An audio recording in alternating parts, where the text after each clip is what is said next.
How do the Hayeses treat Romans 1 in their new book, The Widening of God's Mercy? Hi, my name is Dr. Jordan Koss, and this is the Millennial Harbinger channel. Um, okay. I want to simply discuss Romans 1 here, having given an initial look at the front and back matter of their new book, reading the last chapter and the epilogue, and bits and pieces throughout the whole thing. I haven't read the whole book yet, but I just want to give some initial observations about how they treat Romans 1, because that's, for me right now, in regard to the purpose of this channel and the first 7 episodes that I did with this channel. Um, Dr. Heiser says that in Romans 1, that's the best place to see the Deuteronomy 32 worldview at play. And so I want to see, okay, how do they treat it? How do they interpret it? And moving forward with a general kind of like, okay, summary and judgment in terms of, hey, was this good or bad in terms of their new book? If you want fuller treatments and reviews of their new book, I would suggest looking at Gavin Ortland's recent review that I was just recently posted to YouTube with Rebecca McLaughlin, as well as Preston Sprinkles on YouTube as well, including his blog review at his website. Okay, so the first thing I want to say is just looking at the dust jacket, the front and back matter. You see in the beginning of the book, in the dust jacket, right inside, right when you open it up, first paragraph, okay, it says this: discussions of the Bible and human sexuality often focus on a scattered handful of specific passages. So you have like a negative connotation, negative verbiage on, which is again a common thread, a common trend with affirming books. Like, ugh, you're just talking about those same old boring passages. All right. But arguments about this same set of verses have reached an impasse. An impasse? Is that an assumption? I don't know. But they say arguments about the same set of verses have reached an impasse. Two leading biblical scholars believe these debates are missing the forest for the trees. And that's a phrase that like everybody loves to use when they're trying to make an argument for a different take. Like, you're missing the forest for the trees. I've used that before as well, but I've used it in the paper that I wrote, that I read in those first 7 episodes, in terms of how the Deuteronomy 32 worldview can help us see, hey, we are basically missing the forest for the trees, and how we're reading Romans 1, because we're reading it perhaps in a disenchanted way. And I use that word disenchanted in light of Charles Taylor's definition of disenchanted from his book, A Secular Age. Okay? So, but basically, what that dust jacket first paragraph is prepping us to experience within the manuscript, within the book, is that they don't discuss those 6 passages in the book. They say, okay, impasse, we're not even going to bother with those. And we come to understand why as we go throughout the book and get to the end of the book. And that why is basically, well, God changed his mind, so those 6 passages don't matter anymore, even if they do ultimately say negative things about homosexual relationships within them. Again, because God changed his mind. Okay? So that's prepping us. And then we get to references to Romans 1 within the book. All right? And there's only 3 specific references to the Romans 1 passage within the book. The first one comes in the last chapter, chapter 17. Then the next one comes in the epilogue. And the third one comes in the endnotes. Okay? So the end of the Romans 1 isn't even referenced, let alone discussed, until the end of the book. All right, so looking at the first reference to Romans 1, that's on page 206. Romans 1, 18 to 32, on page 206, if I can turn there real quick, says this. Okay? It says, we believe that this debate should no longer focus on the endlessly repeated exegetical arguments about half a dozen isolated texts that forbid or disapprove of same-sex relations. So again, they don't disagree. Those 6 passages do forbid and disapprove of same-sex relations. All right? But they're saying we shouldn't include those in the conversation anymore.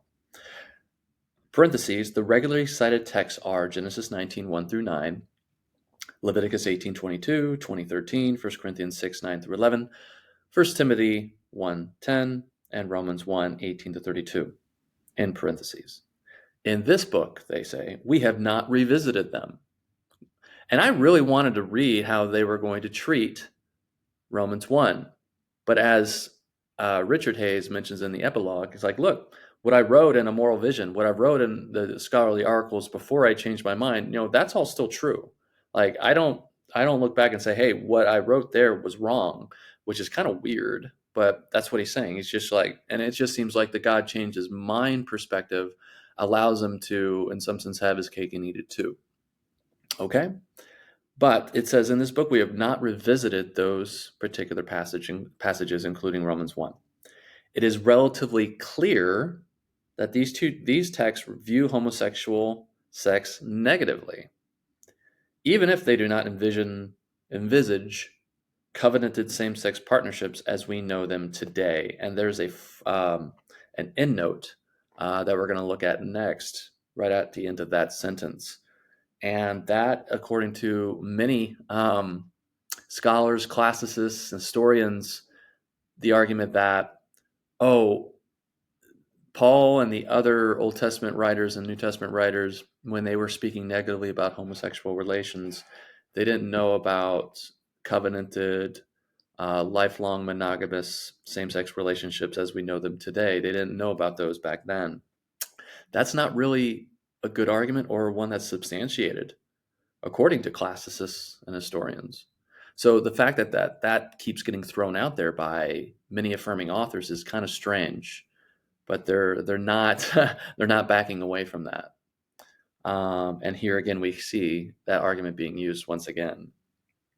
But they say, but drawing conclusions based only on these passages would be like basing a biblical theology of slavery on Exodus 21:2, which assumes one can buy a slave, and 1 Peter 2:18, which tells slaves to be subject to their masters, or a theology of immigration on Ezekiel 44:9's exclusion of foreigners from the sanctuary. I think that's apples and oranges, but not according to these authors. Okay, so that's the one paragraph where the first reference to Romans 1 is found. Now, flipping back to the endnotes on page 245, let's look at the second reference to Romans 1 in this book. Okay, on page 245, this endnote that was used on 206 with the first reference, Romans 1 says this: the biblical authors did not have in mind the sort of homosexual relationships that the church now considers blessing, and it is not possible to imagine what they might have said about them. And that's a false statement. And so again, it's just strange that keeps being pushed forward as a legitimate argument when other scholars, historians, classicists, and etc. would oppose that argument. Okay? And if you looked at Reuben Shelley's recent book on this subject, he references an historian such as Tom Holland, who kind of disagrees with that take as well. Okay. But the endnote continues. As it is, many of the passages are unambiguous in their disapproval of homosexual activity. See Richard B. Hayes' The Moral Vision of the New Testament. I, Richard, stand fully behind the descriptive exegetical judgments I made there about the meaning of all these texts. That's interesting. He's like, I was right. All that in Moral Vision and his other scholarly articles on the subject, he's like, those are still right. But I also draw the reader's attention to the final sentences of my discussion of Romans 1, 18 through 32. And that reads, no one should presume to be above God's judgment. All of us stand in radical need of God's mercy. Thus, Paul's warning should transform the terms of our contemporary debate about homosexuality.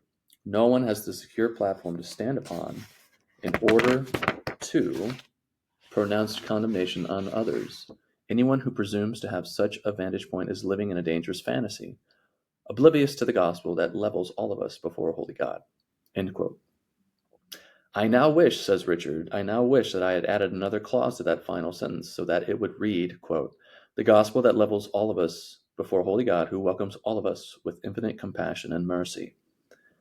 Okay, and then he adds this at the end of this endnote.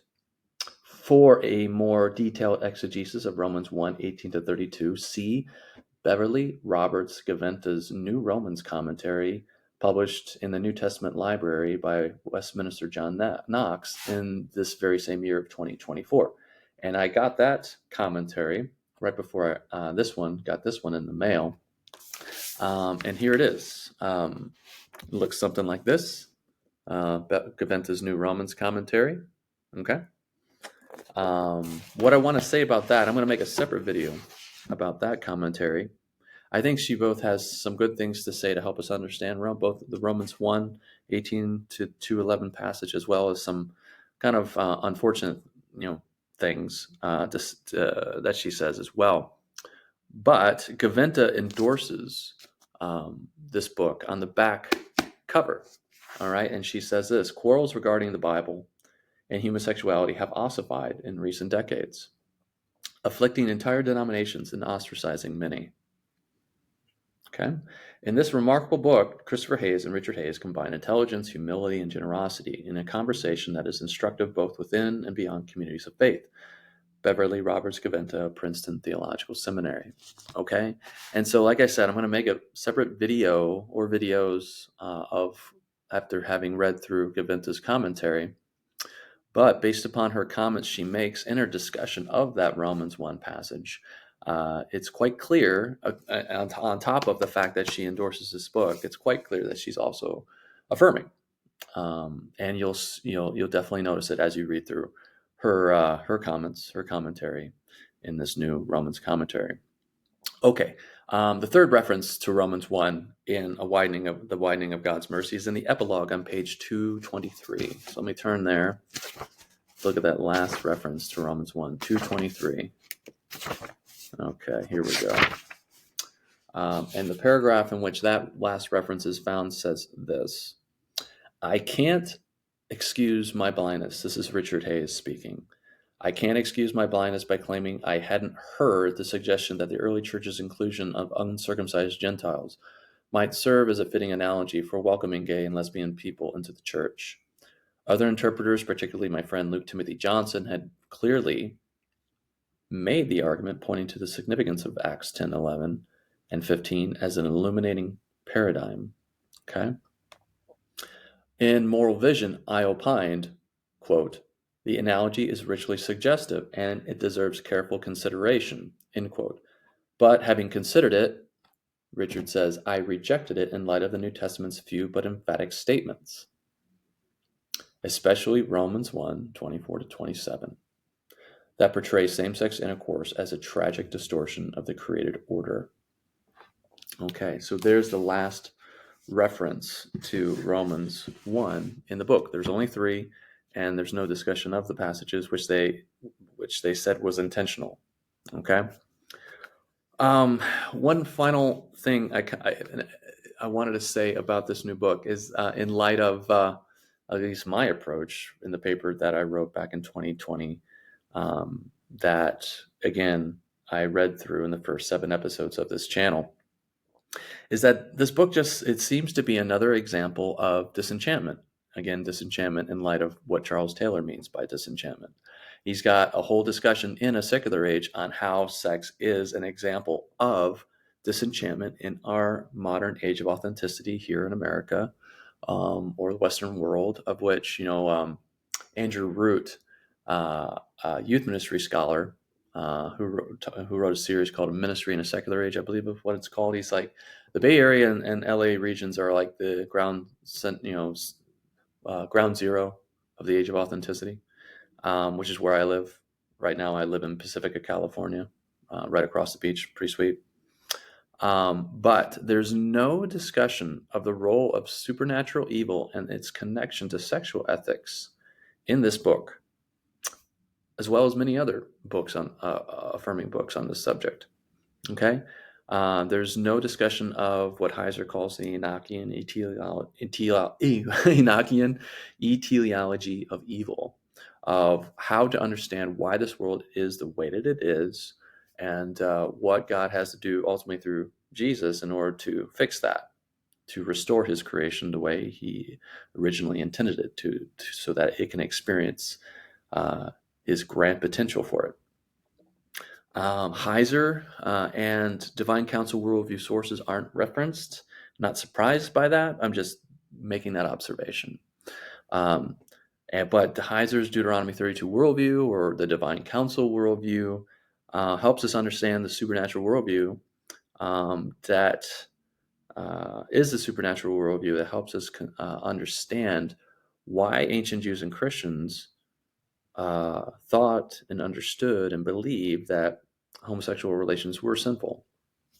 And Romans 1, again, as Heiser says, is the best place to see the Deuteronomy 32 worldview at play. But again, no discussion of Romans 1, no discussion of supernatural evil, and why New Testament authors, Old Testament, New Testament authors made that connection, which in one way, in one angle, forms the kind of like theological and ethical underbelly, undergirding of sexual ethics, and why, again, homosexual relations were considered to be evil.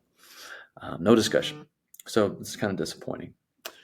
So in essence, yes, Romans 1 and other passages do speak against homosexuality. The authors say that. But God changed his mind. That's the essence of their argument. And those passages really aren't talking about loving monogamous homosexual relationships as we know them today. That's their argument. So if I could summarize it, right? Summarize their argument in light of like just how they treated Romans 1.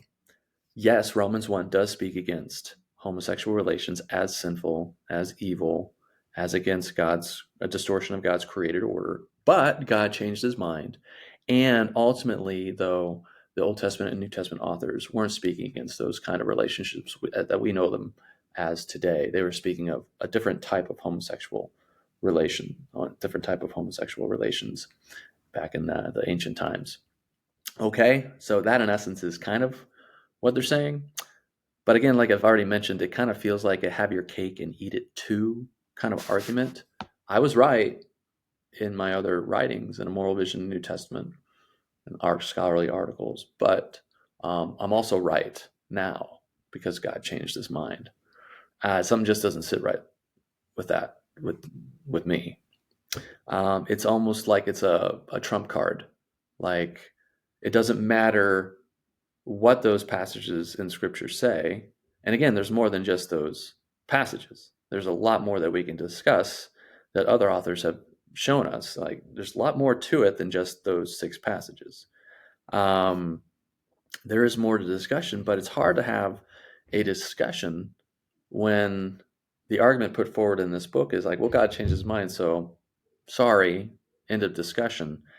If you're either affirming or you're sinful or you're harming other people or you're basically wrong, affirming or bust is the argument here.